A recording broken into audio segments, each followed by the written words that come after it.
The United States is battling wars in Iraq when we have a bigger attack coming from our own ways. It's killing polar bears, creating a hole in the ozone layer, costing us tons of money at the gas pump, and is better known as the United States' addiction to oil.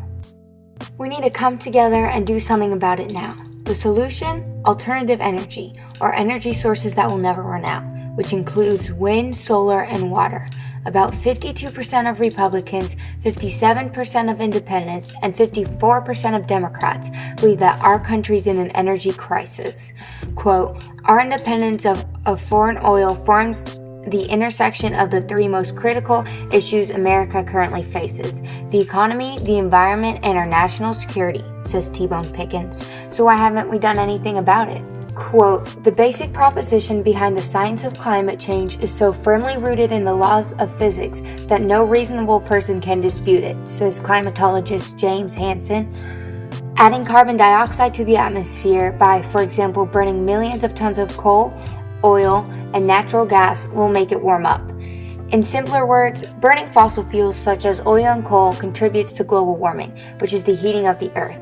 But it doesn't stop there. Our world is so sensitive and complex that if the temperature increases by even 1.5 degrees, it could start a chain reaction. From droughts, the rising of the sea level, animal extinction, more intense tornadoes, hurricanes, changes in weather patterns, and so on.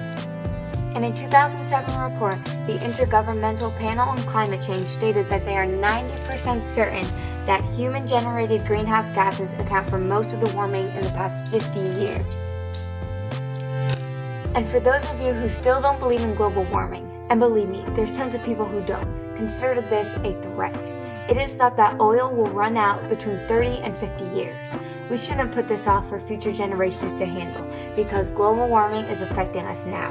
But not only is our independence a threat to our environment, but our safety as well. For 35 years, countless leaders, Richard Nixon, Gerald Ford, Jimmy Carter, Ronald Reagan, George H.W. Bush, Bill Clinton, and George W. Bush, have all promised to make United States energy independent. In that same period of time, the U.S. has gone from importing 24% of our oil to almost 70%. At a speech in San Francisco, Rudy Giuliani stated, quote, every percentage that we move away from reliance on foreign oil, we create a major offense for us in the war on terror. He continued on calling the United States' dependence on oil, quote, a matter of national security, and saying that billions and billions of dollars in petroleum profits help fund terrorism. He told audience members that foreign oil dependence should be cut, quote, to diffuse dramatically the reach and power of Islamic terrorists. The U.S. is being left in the dust when it compares to other countries in alternative energy.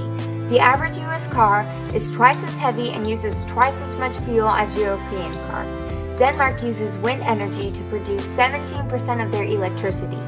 Australia is requiring that 12.5% of their country's electricity comes from renewable sources by the year 2010. As of now, we as a country have zero goals in creating wind, solar, or any other type of renewable resources.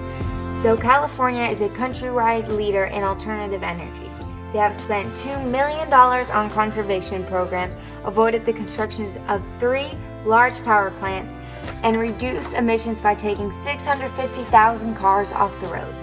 This is all after California had an energy crisis where most of the state was in short supply of energy. Do things really need to get worse for them to get better? If we followed Australia's, Denmark's, Germany's, and California's examples and set goals for ourselves, we would be on our way to a cleaner America. Yes, investing in renewable resources will cost more now, but we need to look at the future benefits. Investing in alternative energy will bring a new industry to America that will create thousands of new jobs. Placing wind power facilities outside rural towns creates jobs and stimulates their economy. If we research and create new technologies, we could be exporting the technologies and energy to other countries. See, we need something similar to the space race. When countries competed for a new space technology, we came far with new inventions and ideas. We need that enthusiasm when it comes to alternative energy research and use. The United States needs to claim its lost title as a leader. We need to be a pioneer in renewable energy. We need to stop putting a band-aid on the subject of global warming and alternative energy. The world needs to come together and realize that this subject can't wait, that we can't pass this problem on to the next generation. There shouldn't be an alternative. Renewable resources should be our only source of energy. Want to help save the environment? Here are 4 things you can do. Rent DVDs and download music. It saves a lot of packaging from ending up in landfills. Paper or plastic? Neither. Use canvas bags available at Target and Kroger to take your groceries home in. Instead of constantly throwing away those plastic bottles, use a refillable one like this. Recycle paper and plastics. You might even want to consider starting a compost bin for things like eggshells and banana peels.